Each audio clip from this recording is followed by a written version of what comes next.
Ladies and gentlemen, welcome to the Tim Dillon Show. How are you?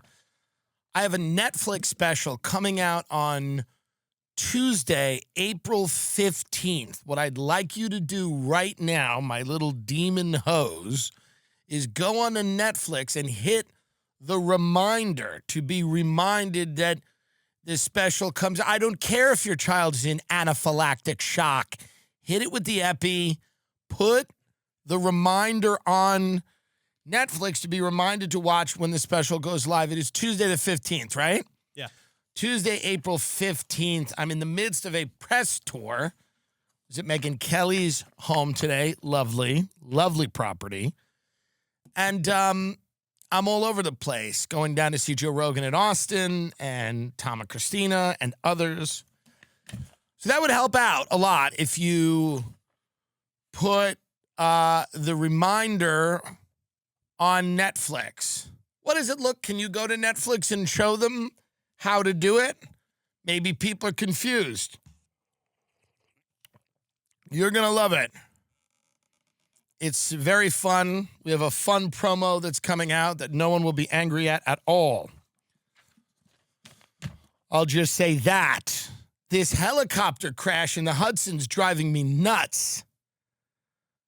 Because, number one, I'm not a devotee of the helicopter. But I'll tell you this, it is convenient as hell every now and then to hop in a helicopter from Manhattan and go to the Hamptons. But you don't want to end up dead. So it's becoming a problem. I'm just saying, it's flight can't be for all people anymore. Everyone can't be in the air. People that are in the air it's got to be people that deserve to be in the air. Not everyone is not gonna, it's not for everyone. Helicopter tours need to go away. What do you need to see? New York is the most famous man-made vista in the world. It is the most famous skyline on Earth. What do you get? Go to a rooftop bar and get a view. Go to an observation deck. Don't get in a helicopter with your family. You're taking a chance. Especially the fucking helicopter tours. You don't know who the fuck is in there or what they're doing. I'm telling you. Enough with these summer vacations. I'm predicting this summer, because of the market instability, that people are going to actually find ways to have vacations at their house. It's called a staycation, where you don't leave your home. And your kids go, "Are we going anywhere?" And you go, "Shut up." And you go, "Well, actually, John and his family are going somewhere." Go, yeah, we got cleaned out. We're fucked. John's family owns property. We're fucked here. We got nothing. Oh, they're going to the lake. Yeah, good. I hope he drowns. I hope John drowns in the lake with his family. His father's a drunk. He's always nice to me. Shut up. I have nothing. This family has nothing. That's the conversations that will be happening this summer. When the kids go, "We going anywhere?" The answer is no, we're not. We're not going anywhere. Kids are spoiled pieces of shit. They're making you feel bad about the economy. They're the problem. Oh, consumer confidence is plunging because kids want more shit than they fucking need, by the way. Oh, there's going to be less Christmas Good. There should be none. You should get one fucking present. This abundance that everybody talks about nobody's happy, by the way. So enough with this crap. Novik, get out of the helicopter. It is a convenient way for me to go. And we fly mostly when the water is warm. That doesn't mean much if it goes down, it kind of spirals. I don't even want to show this video. This is terrible. This is a family that crashed, and just show it just to scare people, because I think people got to stay out of these things. Show it. In a matter of seconds, a helicopter fell from the sky. God, the news people don't help, do they? In a matter of seconds, what started out as a family trip quickly ended in a watery grave. In a matter of seconds, a once smiling family plunged to their death in lower Manhattan. The cold waters of the early spring Hudson were the last thing that family felt. It's like, do we need that? What is this guy? Is this guy's reaction now? Like, it sounded like a engine just dying, and it was like do do do do, and I just turned, I looked, and I saw the helicopter crash and splash into the water. Oh, good. Well, I'm glad we got his take, this guy. I saw it crash and smash into the water. I heard the helicopter went down into the water. Oh, good. Well, I'm happy. I'm happy that we've cleared that up. We were all confused. What really happened? What exactly happened?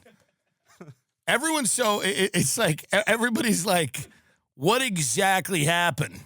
I saw this helicopter, and then it fell out of the sky and into the water. What was the first woman? Did the first woman... I just want one of them to go like, I don't know if it was even in the air. I can't believe anything anymore. It was like screaming, we were crying. Claiming Sin River.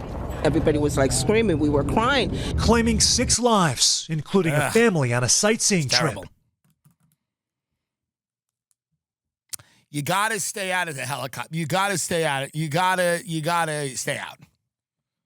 For the sake of your family, you got to prepare your children now for actually it's lean times. Lean times. Market's up, the market's down. There's a lot of volatility. Larry Fink's going, we're going to have a recession. Jamie Dimon, all these guys, the real demons are out here talking about the recession. CEOs of all these big banks and private equity companies are going, we're going to have a recession. And, you know, you're going to have to tell your children and prepare them for this is not going to be the epic summer. It's not going to be epic. Too many people expect everything to be, all these kids going to Coachella. It's epic. It's going to be it's the times of our lives, you know? Well, we're going to have to calm that down. We're not going to have the times of our lives this summer. It's going to be try not to die. That's what you tell your children. Try not to die this summer, because hopefully next summer or the summer after we can go back to doing something. But we're going to have it's a rough patch here. It's a rough patch. Why don't you acquaint yourself with our yard? How about that? Go to the local public pool. It's a public pool summer. That's what it is. This is a public pool summer. Go get choked in the water by a gang member this summer. Why don't you get choked in the water by a Latin king? Because there's no lake house this summer. It's a tough summer. This is a popsicle summer. We're in the 90s right now, pre-Clinton. We're at the end. It's Gulf War. It's there's not a lot. This is a rediscover movies summer. This is a Netflix and chill summer. It's a public pool summer. It's a popsicle summer. It's a borrow mom's car summer. It's smoke a joint on the beach summer. It is not helicopter tour summer. It's not epic concert summer. It's not backpacking through Europe summer. This is a very pared down, simple suburban summer. This is smoke glass with your friends summer. Smoke meth with your friends. This is not like you're going to be making memories to last a lifetime summer. No. This is, I'm reading all these articles about what's going on in the stock market. Prepare your children for an old school summer. Some drugs, couple of hand jobs under the boardwalk, and move it on. We're back in school. It's not going to be the greatest night of your life. I'm telling you, it's not going to be the greatest 2 months of your life. It's not happening. It's not happening. It's going to be just hot, sticky, and cheap. It's going to be a cheap summer. Everyone's mad at RFK because he's pledging to find the cause of autism by September. And that's pretty cool. Number one, life's about setting goals. And he's literally going, I'm going to find it out by September. By the end of this will be the summer that RFK found out what caused autism. This will be the summer that we all remember. RFK is going to work really hard. He's going to hunker down and find out why people are autistic and tell us all in September. And I'm kind of excited. What if it's something we have no idea what it could be? We don't know. Could be canned tuna. We don't know. Everything's on the table. That's what you got to like about RFK. Everything's on the table. I'm thinking he might go in the direction of vaccines, but we don't know. We don't know. Could be household chemicals, toxins in wood furniture, the cream for the Dunkaroo. No one knows what exactly is making people autistic. He is pledged, while everyone else is, I don't know what they're doing in the summer, this guy is pledged to find the cause of autism. Let's listen to this guy. I'm telling you right now, pretty fucking cool, pretty ambitious, RFK.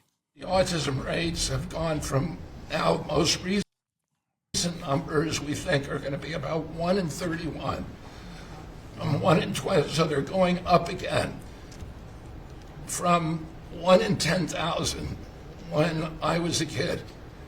And we are going at your direction. We are going to know by September. We've launched a massive testing and research effort that's going to involve it's like a hundreds of scavenger hunt. scientists from around the world.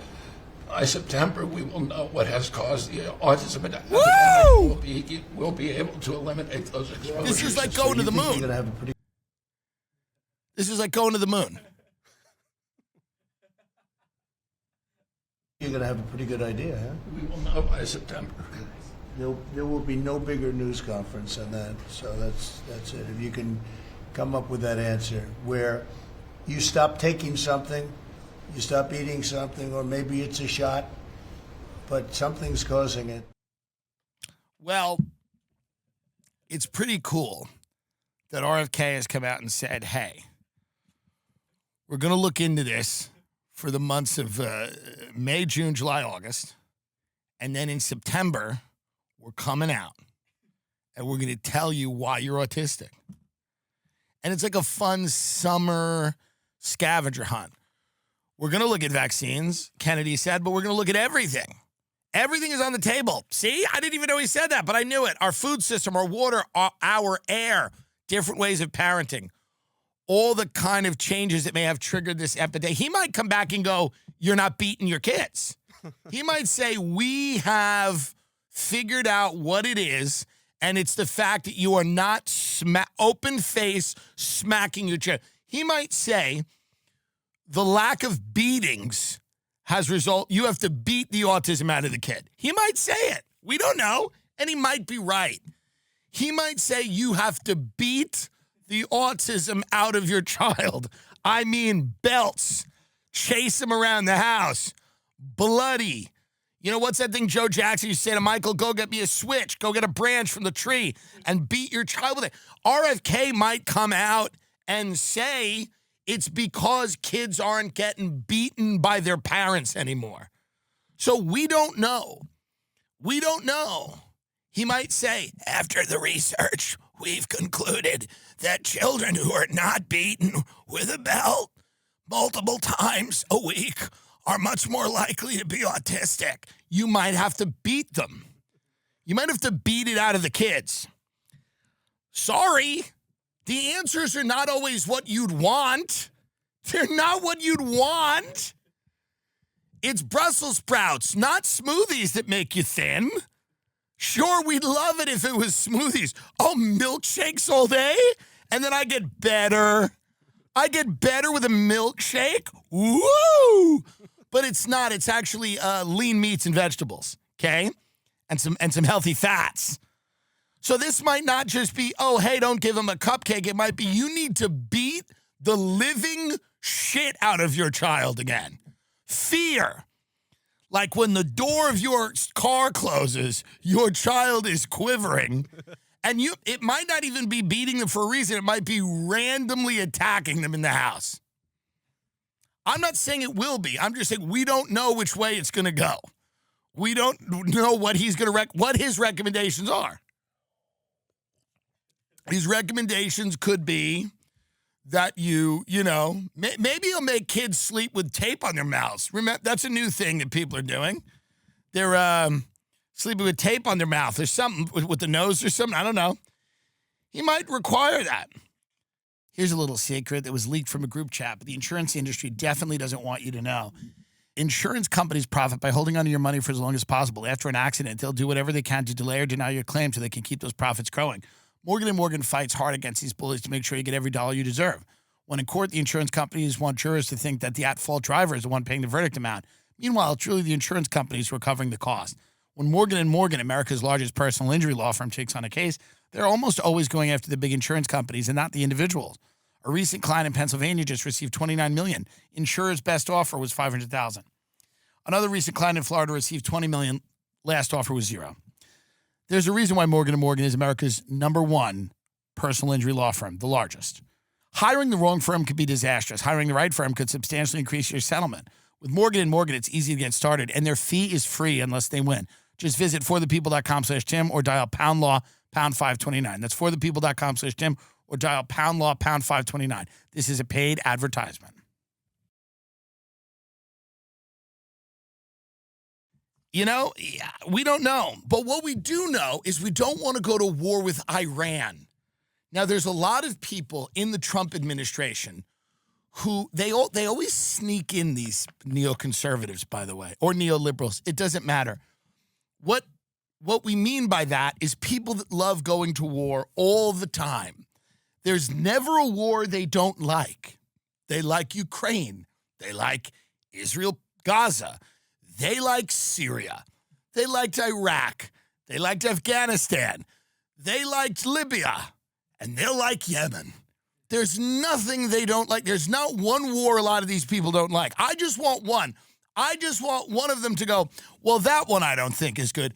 Every war on the table with these people is great. Everybody we're supporting is of unimpeachable integrity and the greatest people ever. Everybody that we're opposing is an irrational monster who cannot be negotiated with. We are just trying to help a people live in a more democratic way against a Hitlerian figure who's impervious to reason. This is every conflict that I have ever witnessed my entire life since I became conscious. All of these people, Iran, they've been talking about Iran since 2001. Iran. And in Long Island, during the Iraq War, when everyone, including me, thought that was a great idea, of course, my defense is that I was 17 and on cocaine, you would bump into people in Dunkin' Donuts, and they would go, yeah, the real problem's Iran. They're going to go into Iran after Iraq. That's where they're going to go, to Iran. Because these people, these gremlins, these creatures that walk the earth have been filled with the idea that Iran is going to take their Levitt house in Levittown, Long Island, and that in order to stop that, we need a major war. This is what we've sold all these people, by the way. We've sold them this idea that, like, all of the threats that you're going to encounter in your life are from outside of the country, and it's caves. There are these people in caves plotting to destroy, but they're also really super sophisticated and brilliant and in caves, but really smart. And they're religious fundamentalists, but also futuristic tech geniuses. And they're able to do all kinds of things, like attack our country. And on the day when NORAD had scrambled all the planes, they picked the exact right moment. It's wild what these people are able to do from a cave. It's really amazing. It is unreal what they're able to pull off from a cave. I mean, because they're all in caves, and they're all plotting to take the things from you They're going to come in here somehow. Now, you would think, wouldn't it be easy to stop them from coming in here if we just didn't let a lot of people come in, if we tightened up security as to who could come in and who could go? Well, that's silly. We can't do that. It's a global world. So then you go, okay, so then what do we have to do to make sure that no one attacks us? Well, we have to go around the world overturning their governments and convincing them all to love us.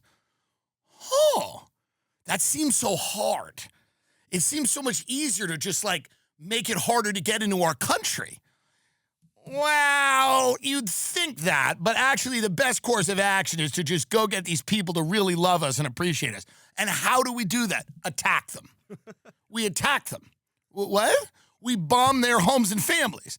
And then the ones that are left alive realize how benevolent and good we are because we let corporations go in there and do things. Oh, okay. Has this ever worked? No. Right. Okay. But we got to keep doing it. Yes. Why? For our safety. Yeah. Seems odd. So that's the course of action that these people believe. They believe it because the financial incentives to believe it are too strong. There's absolutely a direct correlation between our defense budget, which Trump is now proposing $1 trillion or something absurd, because they're all getting ready for China. They're getting ready for the main event. Remember wrestling? And the main event. They're getting ready for China, but we got to run around the Middle East as well, and we have to make sure that Iran doesn't come and get us. So all of these people are, it's record-breaking $1 trillion defense budget. He campaigned as being the ultimate peace president, no wars guy, and he's doing $1 trillion defense budget. So here's what people will have to start parsing out in their own mind at a certain point here. What version of Donald Trump is the version that you want? And what's the version that you're getting? And how much daylight is there between those two versions? I think it would be a very big mistake to go to war with Iran. A lot of people do.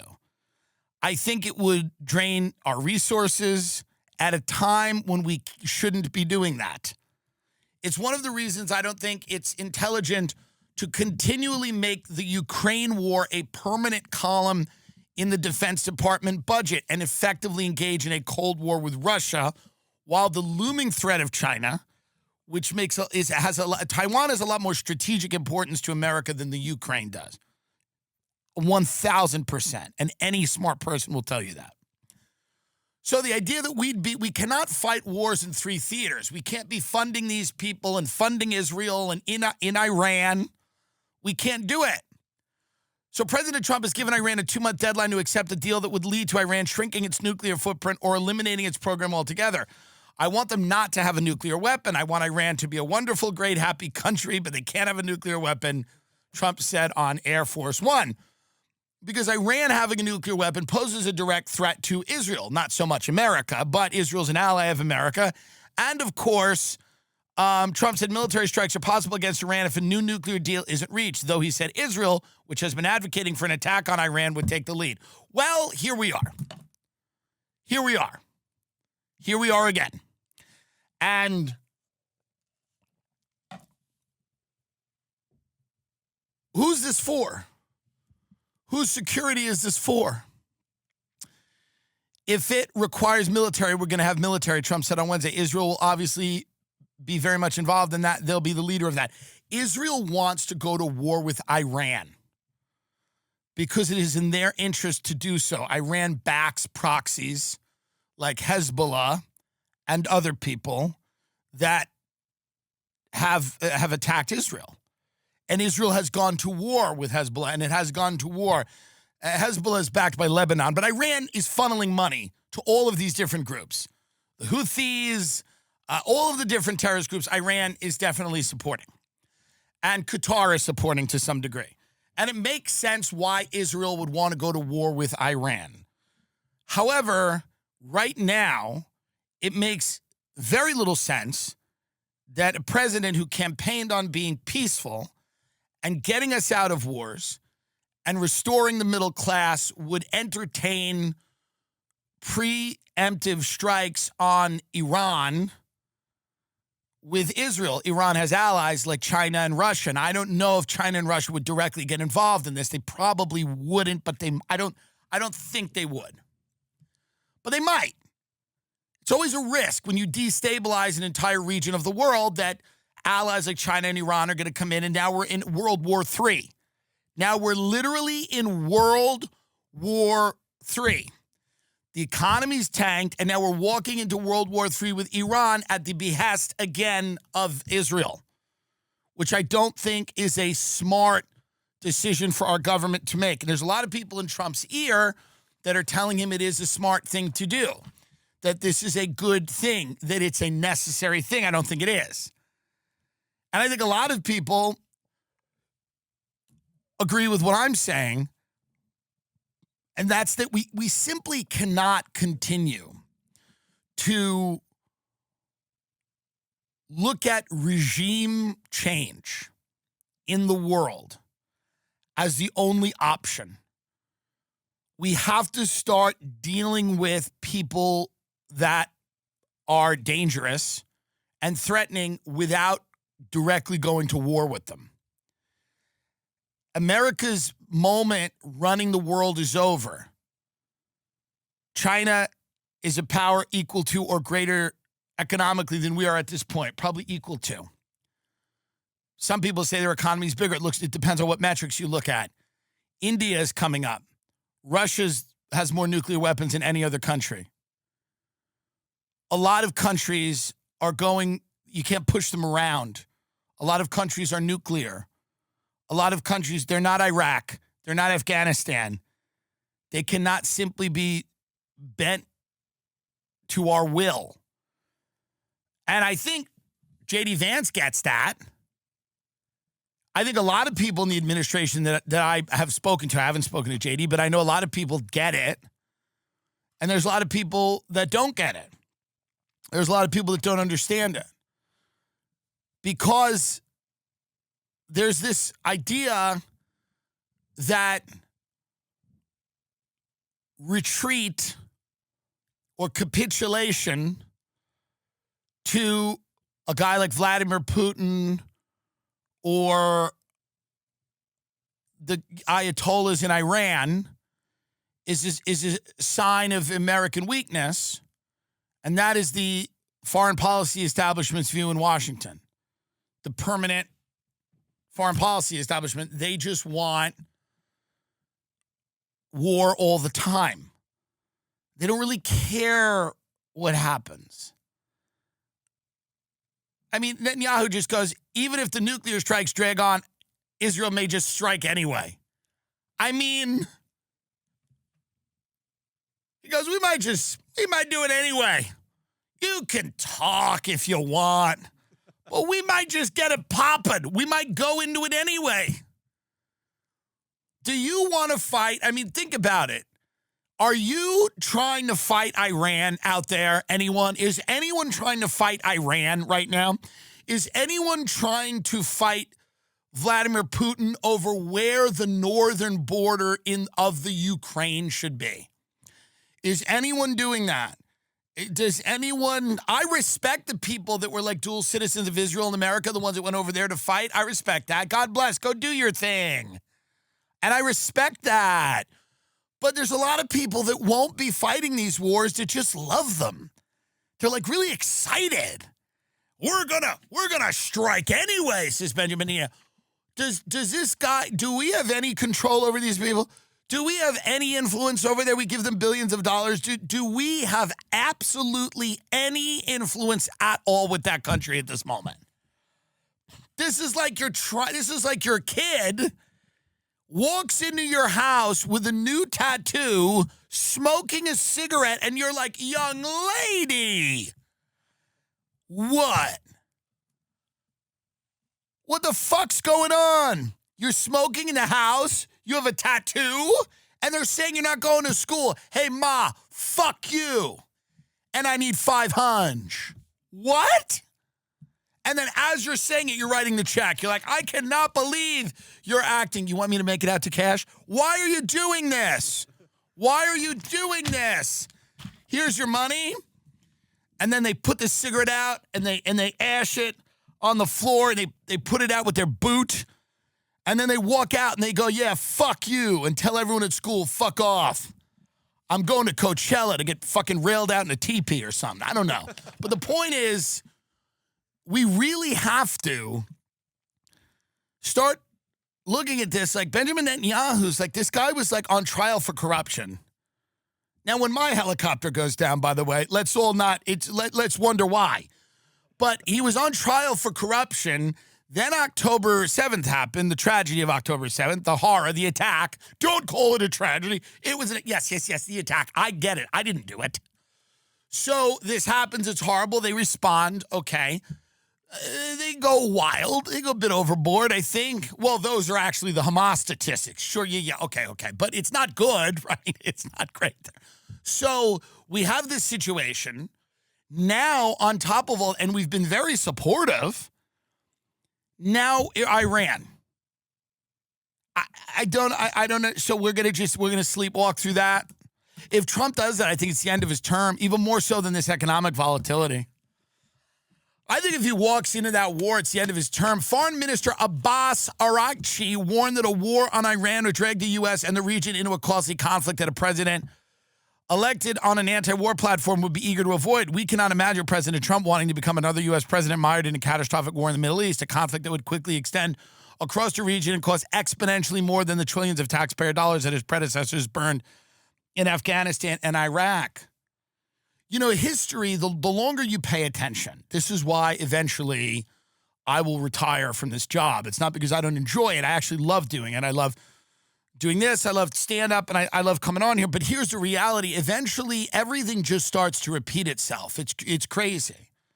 We're talking again about going to war in the Middle East. You understand? We did this in 2003. It's now 2025. You understand what we're doing again? It's the same. It really is just, it's Groundhog Day. It's that movie. It's just the same day every day. I hope Trump figures out that this would be a terrible, terrible idea.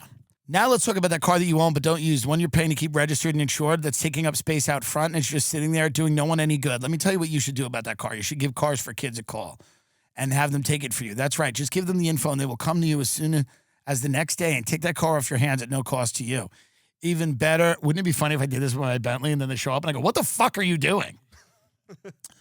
Even better, they will turn that car into funds to help kids. So visit carsforkids.org/Tim. That's KARS4KIDS.org/TIM. That's KARS with a K and then the number 4 to donate or call Cars for Kids directly at 1-877-CARS-FOR-KIDS. 1-877-CARS-FOR-KIDS. 1-877-CARS-FOR-KIDS. 1-877-CARS-FOR-KIDS. Donate your car today. Plus, you get a tax deduction and a vacation voucher, and life will just be great. They've been around for 30 years, and they've done this over a million times. This is really the right thing to do, folks. It's really the right thing to do. Why don't you do the right thing for once, you scum? Call now or head over to carsforkids.org/Tim right now and get this done. That's carsforkids.org/Tim. Remember, that's Cars with a K. To escape the grid, young people are turning into mini retreats. These little mini retirements, young people are going through it, apparently. Some young people are spending their savings on an extended break earlier in their careers rather than waiting until retirement. Nobody believes in a future. Nobody. And they're not, and they're right. They're not wrong. Nobody believes this planet is going anywhere good. No one I know fantasizes about a retirement playing golf in South Carolina with their wife. If you've got it, flaunt it. Smoke them while you got them is the like ethos of people right now. Nobody really is approaching this thinking to themselves, hey, you know what'll be great in 20 years? When we're all happy, healthy, and retired and sitting on our porch. No, everybody is ready to live now and be killed. That's what everybody's waiting for. Marina Kazar wasn't sure what to call the 3-month break she took after quitting her job. After working in a series of jobs in finance and technology, Miss Kazar, 30, was feeling stressed and overworked. In December 2023, with a bit of savings built up, she quit without another position lined up to focus on things that had fallen to the wayside while she focused on work. I had more time to work out. I was eating better, sleeping better. It was just like a full reset. For the first time in my adult life, I didn't have this looming cloud of work. Eventually, she came across a term for her hiatus that resonated with her: micro-retirement. For most people in the United States, being able to save enough money to not have to work is a faraway ideal. That anxiety, especially for people closer to retirement, has only risen as stock markets have grown more volatile in response to President Trump's global tariffs. Discontented employees who do not have the means to leave the workforce have turned to quiet quitting, acting your wage, or simply using their vacation days. So quiet quitting means I'm here, but I'm not. I'm barely here. You don't see me. I'm doing the minimum. Acting your wage means you're going to pay me shit. That's the level of work you're going to get.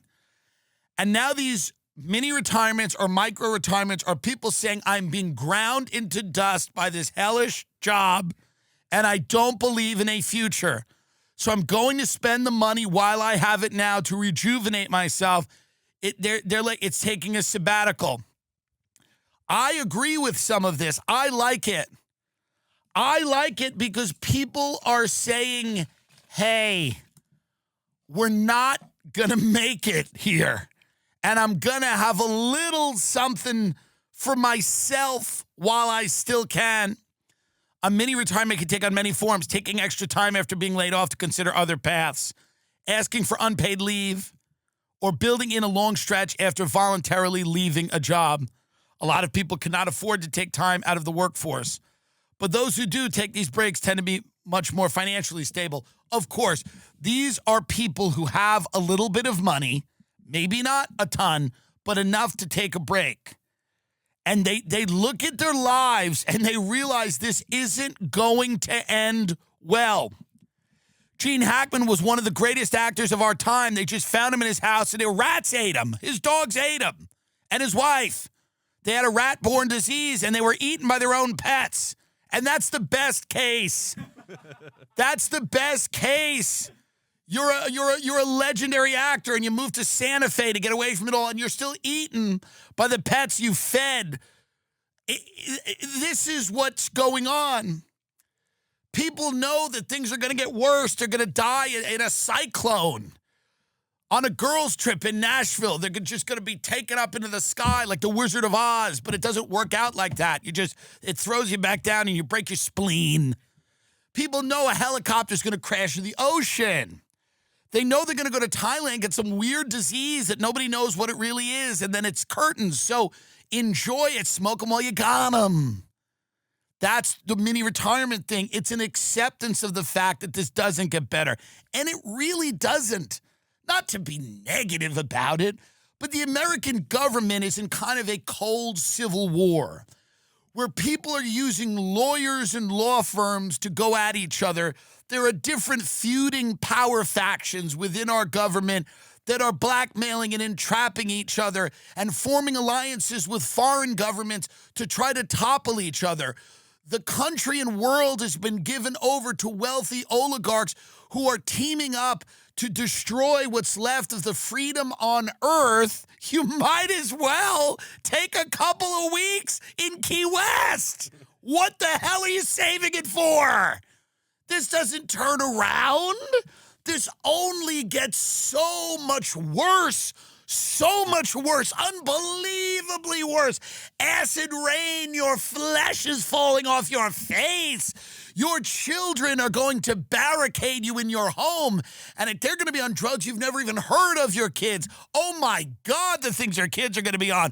They're going to wake up. You're going to open your kid's room in the middle of the night. You open their door and they're sitting in their bed with big eyes looking at the wall going, every everything will become a horror movie. It's going to be insane. I'm telling you, take some time in the Hudson Valley. Go upstate. It's a couple hours from the city. You don't need to save all of your money for when China decides Taiwan's had enough of free time, or when fucking Israel just decides to launch 15 nukes. So, I mean, what are you waiting for? What are the chances your retirement's going to be nice? What are the chances? Things are going to degenerate so rapidly. Your head will spit. It's not going back. It's not going back. It's not going back. The Costco family is the good times. They're the good times. Yes, it's stupid and silly and demonic, but you can still say, God, that's cringe. You still have the ability to call it cringe. You still have the ability to recognize that it's gross and cringe. You're going to lose that. You're going to lose it. You won't remember what it was. What is cringe? What do you mean? That word will lose all meaning. You will not be able to recognize good from bad. You won't know what cringe means. You'll just know that a large group of people has decided to follow a person. That's all you'll know. You'll look at the numbers and go, whoa, whoa, and you'll see them, and it won't matter what they're doing, or maybe they'll be shitting in a fountain in Central Park, and the video is good, and you'll go, whoa, that's pretty fucking cool. He's shitting in the fountain from Friends. It won't matter what they're doing, but you will lose the ability to know that it is cringe. You will. The entire internet now is dominated by people who are parading around their worst qualities and being rewarded for it. It encourages society to adopt that line of thinking. Let's go out there with our worst qualities and sell them to the people. Let's be the worst we can be, the most annoying, the most desperate, the most, insane versions of ourselves, the ones that we privately hid, the ones that we would keep under lock and key, the ones that we would only show to our close friends and family, and they would go, oh, go away. Go away. That's stupid. Go away. The ideas that never should have seen the light of day have come to define people. And those are going to be your gods. You're not going to be able to tell where and when it went so wrong. Don't save your money for retirement. Don't. I mean, can you imagine what a retirement community is going to look like in 20 years? It's going to be a prison. It's going to be a high-tech prison. That's all it's going to be, a high-tech prison in the desert. And the reason it's going to be a prison is if you have enough money, they're going to have to protect you from what's on the outside. The other side of the fence. Don't go too close to the fence. So yeah, if you got a couple of bucks, go to Europe now. That's what I'm saying. Go to Europe now. You need to wait till this degenerates fully? I mean, you're not even going to know who to be mad at in the future. It's AI. You're going to be shaking your fist at a robot. You're not even going to know who to be angry at. You're not even going to be able to identify the source of your pain. You're not going to be able to, and it's by design. You'll just be like overcome and not know what to do, and it'll just fill you. You'll live in a constant state of dread. A constant state of dread and horror. And you won't exactly know who to assign blame to. And then you'll just go on this fucking phone or whatever you have, or maybe the phone's in you at that point, and it'll just be retard after retard. It will be. And you won't be able to know. It'll be an endless stream of the most disgusting things you've ever seen in your life. And you won't be able to stop it. You won't be able to opt out. It's going to be everywhere. It's going to be everywhere. It's not going to make any sense, but you'll lose the verbiage. You're going to lose the language. That word cringe might be the most important word in the English language once it's gone and buried and dead, and it means nothing. And you're just watching, I don't know, fat people get stuck in fucking doors, or, you know, these weird albinos singing in a parking lot, or whatever's coming. And it's not even coming, it's here. You're going to lose the ability to know, how did it happen? How did this happen? How have our lives been taken over by these people? They'll just be people making sounds. They're just going to make sounds. There'll be a guy with an eye patch who goes, "Ugh," and you won't be able to stop. You won't be able to stop it. You won't be able to stop. It's not going to. There'll be a woman in her car. She lives in her car, and she'll be sitting there. She'll have newspapers all around, and she'll just go, "Ah." I'm telling you, that's what's coming. Why in God's name would you not go take a nice weekend in Georgia if you could? It has absolutely no value. Do not save your money. Do not wait for a retirement. It's not going to make any sense for you to retire. I mean, don't you want to take a trip before RFK decides what's causing autism? Don't you want to take a trip before RFK decides what exactly is the root cause of autism? I'll tell you that. Our personal information isn't personal anymore. Every website you visit, every account you create, every purchase you make, your data is being collected, tracked, and sold. Most of the time, you don't even know what's happening. And once your information is out there, there's no telling who has it or what they'll do with it. Hackers, scammers, and even so-called legit companies are all cashing in on your private information. And with identity theft at an all-time high and cybercrime growing more sophisticated than ever, it's not a question of if somebody will try to use your personal data, it's when. That's why we rely on Identity Guard. Monitoring is easy. Real protection takes more, and that's where Identity Guard steps in. They'll help you take back control by actively monitoring your most sensitive information, your credit, your financial accounts, your social security number, and even the dark web for any signs of suspicious activity. And when something's off, you'll know immediately, often before any real damage is done. But Identity Guard doesn't just send you alerts. If your identity is stolen, their team works directly with banks, credit bureaus, and other institutions to fix it for you. While they handle the cleanup, you're covered with up to $5 million in identity theft insurance. Wow. Listen to this offer from Identity Guard. Identity Guard is offering our listeners 30-day free trial and 60% off when you go to identityguard.com/TIM.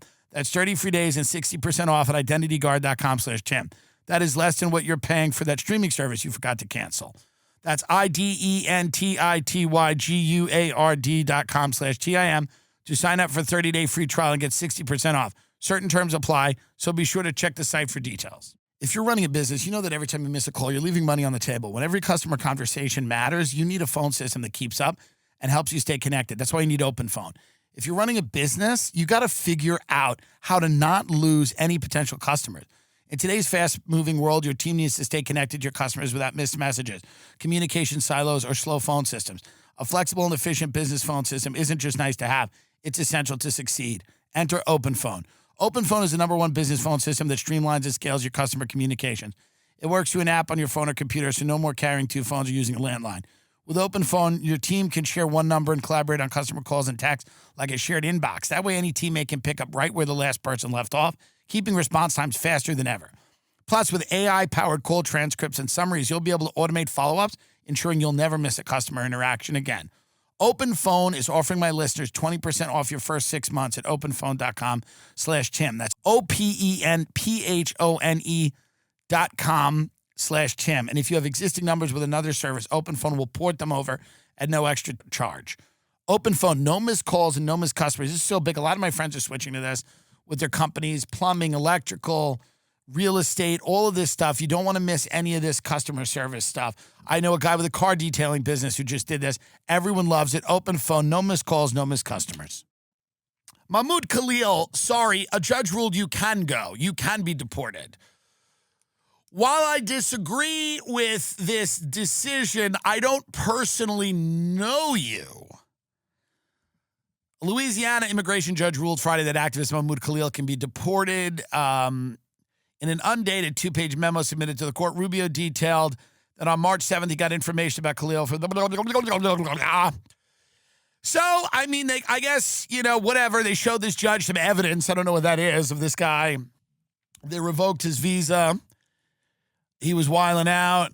After the ruling, Khalil told the judge, I would like to quote what you said the last time, that there's nothing more important to this court than due process rights and fundamental fairness. Clearly, what we witnessed today, neither of those principles were present today or in this whole process. This is exactly why the Trump administration has sent me to this court 1,000 miles away from my family. I just hope that the urgency that you deem fit for me afforded to the hundreds of others who have been here without hearings for months.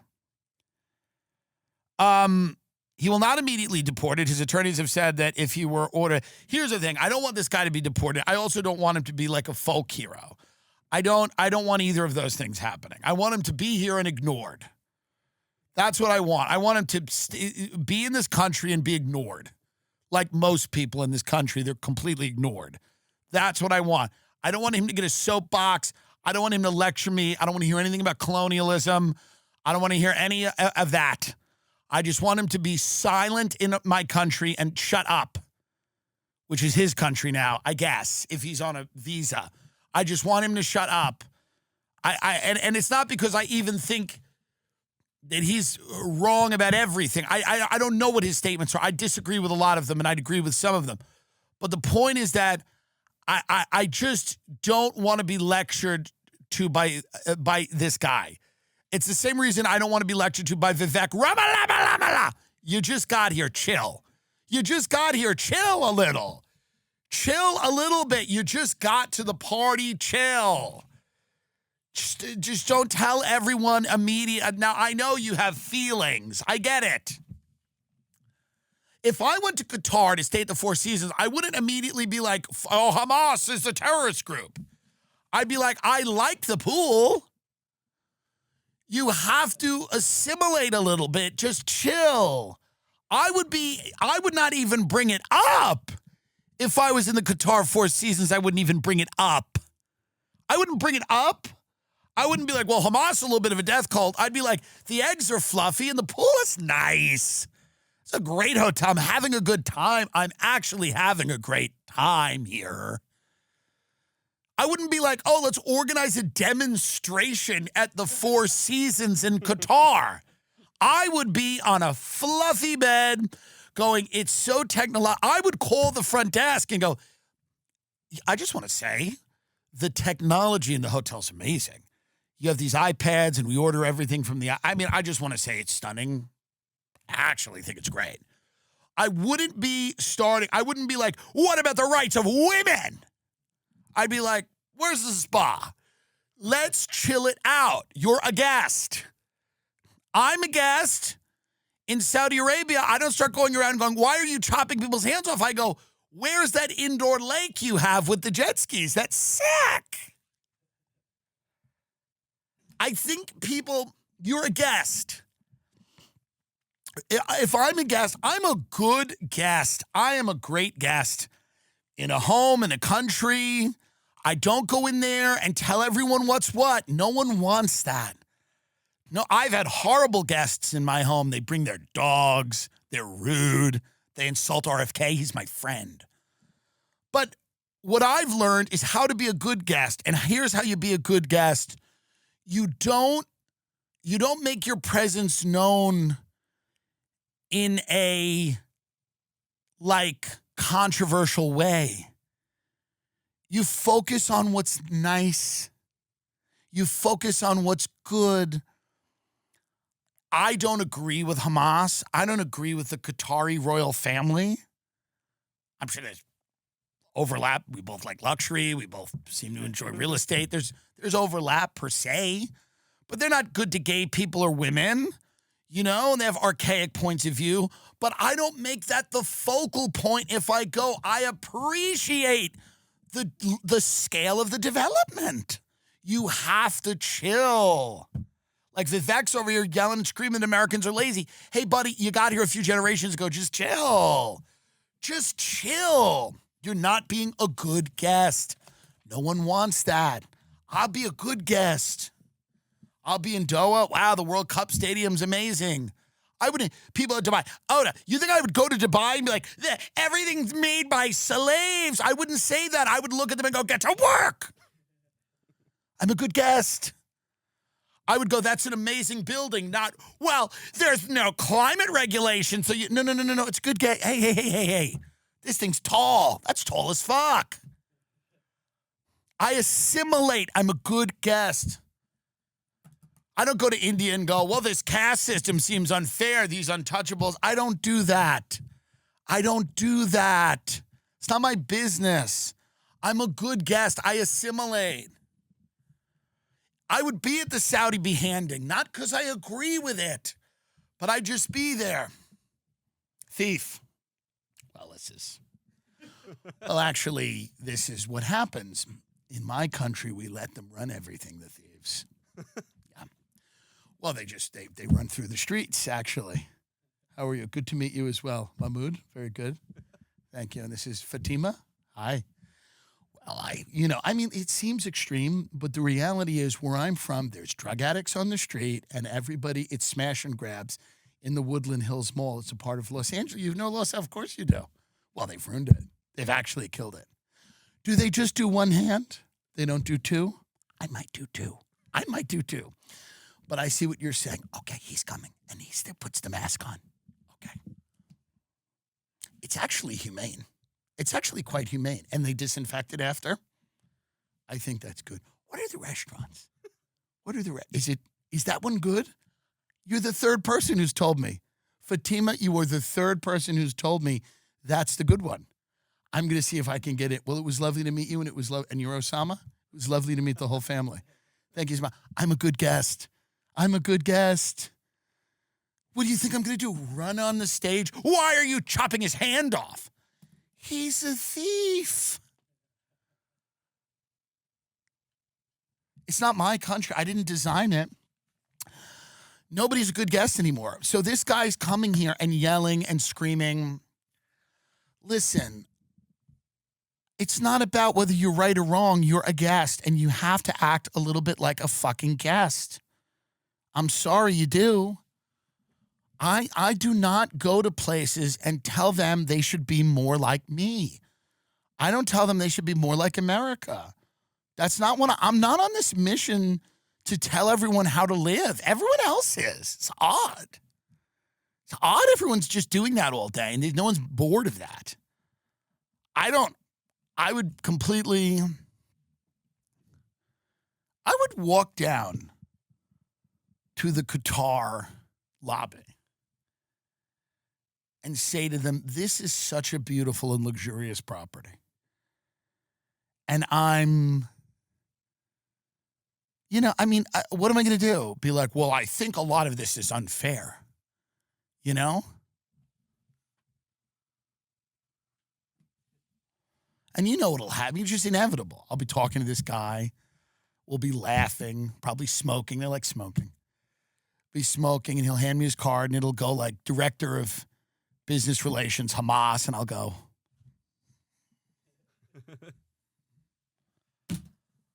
You have to meet people where they are. You have to. I don't think that this is the problem. If you come here, just be a little quiet and fit in a little bit. Just fit in a little bit. I'm not saying you're wrong. I just talked the first half of the show that we shouldn't go to war with Iran and Israel shouldn't start just lobbing missiles. I'm not saying you're wrong. And I get it. And America's based on peaceful protests, but do you know what it's even based on more than that? Kind of quietly buying things. Actually, people like the heart of America's peaceful protest. I'm like, but it's also quietly shopping, to be honest. Like, that's really the way I feel. Like, yes, like when you think of America, do you think of just people screaming in the streets? Not really. I think of like a nice mall, like a suburban mall. You get a cup of coffee, you buy a couple of things. Like, that's the thing. You can quietly shop. You're also honoring the traditions of America. Maybe the only tradition of America that you should, like, free speech is a tradition. Protest is a tradition. It's not the only tradition. Why honor that as the only tradition? Honor a few other traditions. Going out to eat, having a cocktail, buying things. Those are traditions. It's not the only tradition to go out and yell and scream in the street. There's other traditions. There's lots of other traditions. You can have a family, go to a Little League game, whatever, if your kid's in it, not if it's not, creep. But you know what I mean? Like, there's other traditions. It's not the only tradition we have. Well, America's built on free speech, yes, but also buying things. You can do that. In the same way that I'd say just, well, you know, I wouldn't say that the entire country is about buying things. The entire country is not about protesting. It's just not.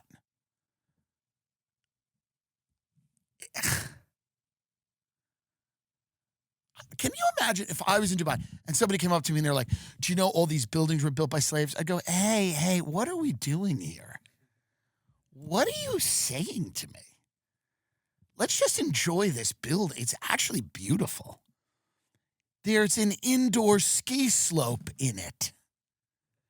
If they said to me, these buildings are made by slaves, I'd turn around and go, they've done a mountain inside. It's not easy. Can you enjoy it for a minute? And what are you going to do about it? This is where I'm at, folks. You got to meet people where they are a little bit. This is why I don't think we should go into Iran. What are we doing over there? Like, I think that we just got to chill it out. The lessons of the early 2000s were that you cannot force your way of life onto people at the barrel of a gun. It does not work. It is not smart.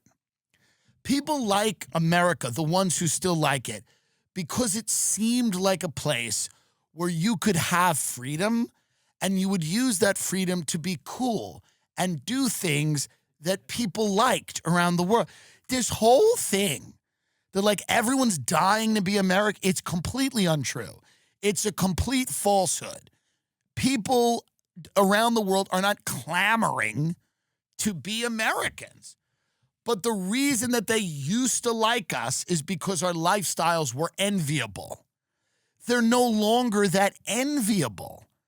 People don't look at an 80-hour work week with no health care in a city where you could get stabbed by a homeless junkie on the way back to your fucking rat hole apartment as an enviable life. They don't. They don't envy having sex with 100,000 people and then ending up to be completely alone and, sitting there, watching a Chelsea Handler. That's not necessarily an enviable life to a lot of people in this country, in other countries looking at us. We're not enviable. It's not, back in the day, people would look at us and go, wow, that is it. You get your little house, you have a little life, you have a family, or maybe you're in the arts. Maybe you're gay and talented. Remember when gay people were talented? Remember that? 20, 30 years ago? And maybe you were gay and talented, or you were in the arts, or you did something cool, and you had a bohemian life, and you didn't really give a shit. You weren't running around trying to make everyone accept you. You were good at something, and people were in awe of that, okay? Okay? It was interesting, and you played around with gender from a sexy point of view. It's not Sam Smith with a devil hat on and his ass out who looks like my drunk uncle at a Halloween party. It's not enviable anymore to people, okay? When our biggest show is a White Lotus with just soulless rich people floating around a hotel pool and brothers jerking each other off, it's not that enviable to people anymore. We've given away that. People don't look at it as the ideal anymore. When you take a beautiful city like San Francisco and you make it into a scene from a zombie apocalypse movie, people tend not to envy that. That's not good governance. People don't emulate that. They don't want that, okay? Okay? When we're preaching that individualism means a 9-year-old girl has a beard, people don't want that. They're not into that. They don't really want that. It's not ideal. They don't look at that as enviable. We're not selling a good product right now. We're not selling a good product. So maybe let's work on the product a little bit, okay? We're not exactly selling this enviable life that oscillates between Christian fundamentalist lunacy, flat earth QAnon stuff, and then also like crazy patriarchal white supremacist fucking Handmaid's Tale fantasies. The culture swings from one thing to the next. It's not enviable. People go, this seems crazy. You all seem crazy. You all just seem like crazy people. It seems like they let a mental institution out and gave you all phones. It's not an enviable culture. We're not selling. Nothing is cool anymore. Everything is so uncool by design. These retards, oh, bring the bull. It's so fucking stupid that there are people right now, the slaves in Dubai don't want to be a part of it. They go, just put another sack of cement on my back and I'll die in the mud with my dignity. It's so bad. It's so fucking hollowed out that it's the product. It's one thing if people wanted what we were selling. They don't. They don't. It's not fun. It seems like a lot of work for a very little result. It doesn't make any sense to anyone. The buy-in is too high right now. We need to chill. We need to chill. We're like a band that's released too many albums that needs to chill and then come back for a tour. Oh, they're back. Wow, they look good. We need to have that moment where we come back and look good. That's what we need. We're just shoving ourselves down the world's throat right now. We need to take a beat and then come back for like a reunion tour and have everyone go, this is kind of sick. People are excited about Oasis because they went away. We got to go away for a little bit and then come back. And then people go, whoa, they look great. That's what we're missing. We're just too out there right now. People are just like, oh, enough of it. It's enough. It's too much. The headlines, it's too much. You know, Trump's done some good things, some crazy things, but like the way that the headlines are just dominated, it's all politics in this country and no fun. And it's not enviable to people. They don't look at this and go, oh, it's just constant political. You know, where's the art? Where's the music? Where's the pop culture? Where's the lifestyle? Where's the innovation? Where's anything that we like and envy here? You know, we're now going and ripping off trends from other places. We're ripping off Scandinavian architecture. We're ripping off this. We're ripping off that. Like, because we've stopped innovating. We've stopped progressing in any interesting way because we're just at each other's throats about politics and nonsense. And then we're going to try to replay 2003 again with Iran now. We're going to go back and watch a movie that nobody wants to watch. No one wants to watch this movie. We know how this ends. No one wants to watch this movie. So hopefully JD and Tulsi and some of the people over there can wrestle control back and let's watch another movie. Let's do something else. Let's take a break for a little bit. America needs a micro retirement. That's what it needs. America needs to go out to Joshua Tree, and take some shrooms and figure out what it wants to do with the rest of its life. America just got fired from a job, and it's got savings for a couple of months, and America needs to go out and take a micro-retirement, and it needs to go out to Zion National Park or something and figure out what the hell it wants to do. Because right now, America needs a timeout, and then it needs to reemerge and come back as like kind of a sexy, middle-aged, salt and pepper haired, old con artist at the bar. That's what we are. And there'll be a bunch of the younger countries like India and Brazil and people like that. Not old, not younger in the sense, but like new to money. These countries will be new to money. They go, what do we do? How do we? And then America's like the salt and pepper hair guy at the end of the bar who's like, let me tell you a story. Let me tell you a little something. And then you become like a sage, old counselor to these young countries and you teach them how to fuck people over. That's what we need to do. That's our legacy on the world stage. The old guy at a bar in the Florida Keys who talks a good game. And they go, you don't know about Johnny? And they go, who's this guy Johnny? And they go, Johnny used to run this whole fucking place. He used to run this whole fucking town. And you go, wow, he seems to know everything and everybody. Man, Johnny knows everybody. Johnny knows everything. And they go, yeah. They go, he brought the boom. Oh, yeah. Oh, he brought the boom. Good night, everyone.